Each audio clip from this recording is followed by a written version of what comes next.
नमस्कार, जय श्री कृष्णा।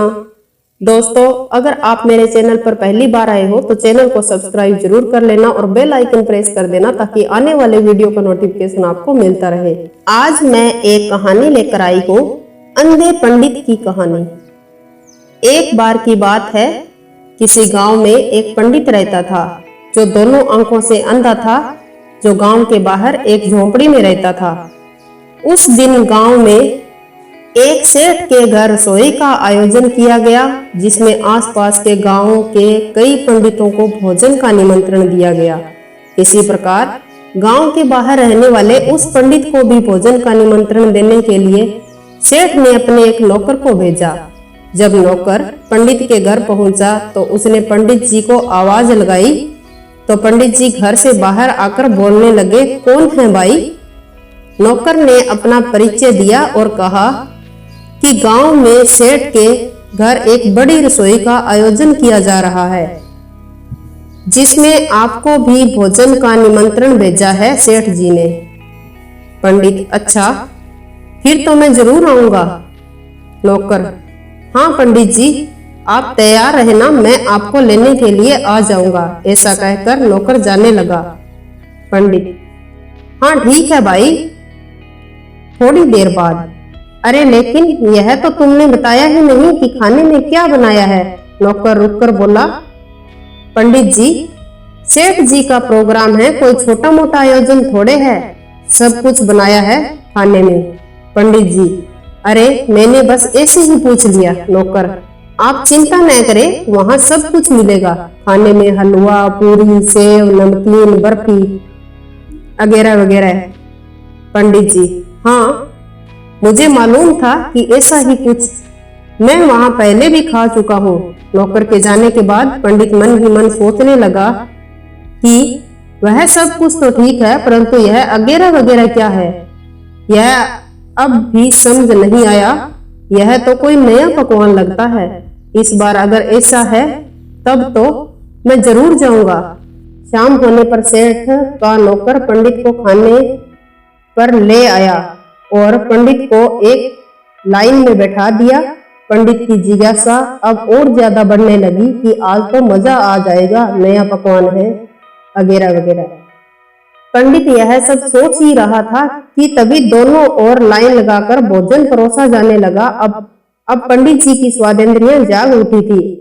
अब जैसे ही पतल में कोई पकवान रखा जाता तो पंडित जी झट से उसे छूकर यह जानने की कोशिश करते कि वह क्या है और सोचता, अच्छा यह तो रसगुल्ला है, अरे यह तो मिठाई है, हाँ यह तो बर्फी है, यह सब तो मैं कई बार खा चुका हूँ, मुझे तो बस वह मिल जाए। अब सबसे पहले तो मैं उसे ही चखूंगा और बाकी सब बाद में। धीरे धीरे पतल भरती गई और पंडित जी इसी तरह सभी पकवानों को उत्सुकता से जांचते रहे, परंतु उसे अब भी इंतजार था उस अनजान और मायावी चीज का, जिसके लिए आज वह पूरे दिन भर नमक का पानी पी पी कर अपनी भूख बढ़ाता रहा। वह सोचने लगा, आखिर कब आएगा वगैरह वगैरह। पूरी पतल भर चुकी थी अब तो। तभी किसी की आवाज आई कि भोजन शुरू किया जाए। तभी, अरे यह क्या, अभी तो मेरा वो वगैरह वगैरह कब लाओगे। पंडित जी जोर जोर से गुदगुदाने लगे, अरे ऐसा तो नहीं कि किसी ने जल्दबाजी में रख दिया हो इधर उधर। पंडित जी अपने दोनों हाथों से उसे ढूंढने लगे। तभी उसने पतल के बाहर एक गोल गोल चीज को छुआ तो मन थोड़ा शांत हुआ। हाँ यही होगा शायद, और कितने मूर्ख लोग हैं, खाने की चीज को भी ऐसे रख जाते हैं। अब पंडित उस गोल चीज को पाकर बहुत खुश हुआ। तभी उसने सोचा कि यह सब तो मैं बाद में खाऊंगा, पहले इसका स्वाद लिया जाए कि लगता कैसा है और कैसा स्वाद है इसका। तभी पंडित जी ने उस अद्भुत चीज को उठाया और जैसे ही मुंह में दबाया तो, अरे यह क्या है, इतना भारी और कठोर। पंडित ने फिर जोर से दांतों में दबाया तो इस बार मुंह से जोरदार आ निकल पड़ी। अरे भगवान, कितना सूखा है, यह कैसा खाया जाएगा, इसे तो दांतों से तोड़ना भी मुश्किल है, अब क्या करें इसका। तभी पंडित जी को एक उपाय सूझा। लगता है इसे फोड़ना पड़ेगा, हो सकता है इसके अंदर कोई गुठली जैसा आइटम हो। पंडित जी को लगा कि सामने कोई दीवार है और शायद उससे टकराने पर उसका अगेरा वगैरह फूट जाएगा। और तभी उसने आग देखा न ताव और सामने दीवार समझकर दे मारा जोर से, कि तभी किसी के जोर से चिल्लाने की आवाज आई, आ फूट गया रे मेरा तो। सामने पतंग पर बैठा हुआ आदमी दर्द से चिल्ला उठा, क्योंकि पत्थर की जोरदार चोट से उसका सिर फूट गया था। तभी पंडित जी गुस्से से बोले, ओए खाना मत, यह मेरा आइटम है, फूट गया तो ला वापिस दे दे मुझे।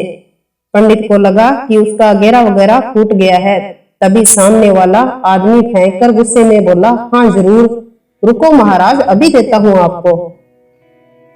और फिर सामने वाला आदमी टूट पड़ा उस पंडित पर और दे मारा उसके माथे में जोर से वही पत्थर। तो दोस्तों, यह थी हमारी आज की कहानी। मैं उम्मीद करती हूँ कि यह कहानी आपको जरूर पसंद आई होगी। अगर यह अच्छी लगी है तो इसे लाइक और शेयर जरूर करना और मेरे चैनल को सब्सक्राइब कर लेना और बेल आइकन प्रेस कर देना, ताकि आने वाले वीडियो का नोटिफिकेशन आपको जल्द से जल्द मिल सके। तब तक के लिए वंदे मातरम, जय हिंद।